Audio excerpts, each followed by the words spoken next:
BJP सरकार आज 10 वर्ष है केन्द्र में धरती उड़ाऊँ। बीजेपी सरकार केन्द्र में षड्यंत्र करी न्यायिक व्यवस्था, संसद व्यवस्था, व्यवस्थापिका, कार्यपालिका, न्यायपालिका सबुठी आमको लुंठन कराई।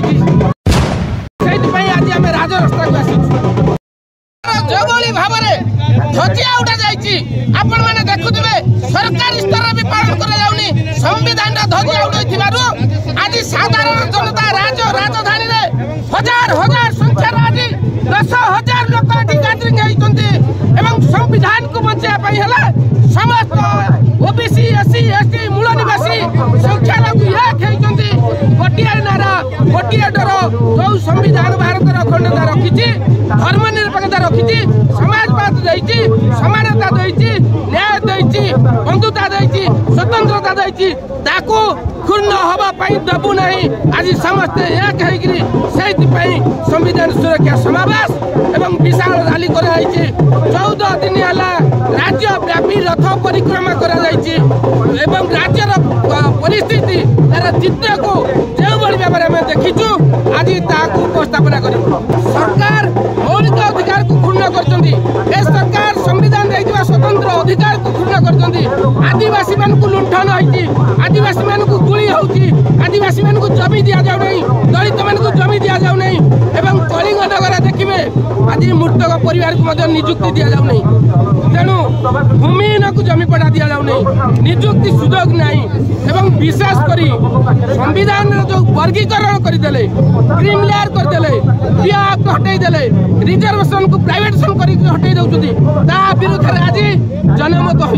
बीजेपी सरकार आज 10 वर्ष है केन्द्र में धरती उड़ाऊँ। बीजेपी सरकार केन्द्र में षड्यंत्र करी न्यायिक व्यवस्था, संसद व्यवस्था, व्यवस्थापिका, कार्यपालिका, न्यायपालिका सबुठी आमको लुंठन कराई। आज आम राजरास्ता को आसी संविधान दिवस आज 75 वर्ष पूर्ति होउची। समग्र भारत वर्ष में हीरक जयंती पालन करुछंती। एणु आमे ओडिशार मध्य मूल निवासी यूनाइटेड फोरम तरफर जेते समताकामी सामाजिक संगठन मान को नहीं विगत 15 दिन धरी ओडिशार विभिन्न जिले में सचेतन रथ संविधान सचेतनता और सुरक्षा रथ परिक्रमा करिछि एवं आमर सोशल एक्टिविस्ट माने विभिन्न अंचल को जाइए लिफलेट माध्यम एवं पोस्टर माध्यम लोक को सचेतन कराइछंती जे संविधान प्रति आमर कौन दायित्व कर्तव्य रही एवं संविधान रे नागरिकर अधिकार और सुरक्षा व्यवस्था कौन रही।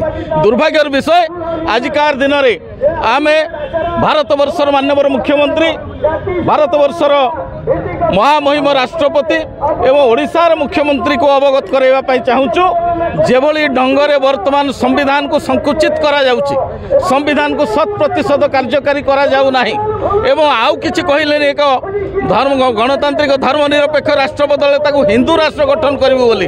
एणु एभली परिस्थिति रे भारत वर्ष को मानवता भित्तिक व मानववादी राष्ट्र हबो, धर्मनिरपेक्ष राष्ट्र हबो एवं ए जो संविधान भारत वर्षर जो नुआ संविधान या प्रॉपर 100% कार्यकारी करिबा पई आमर मध्य आजिका दिन में स्पष्ट आभिमुख्य रही एवं यह आज स्मारक पत्र माध्यम जनइबू।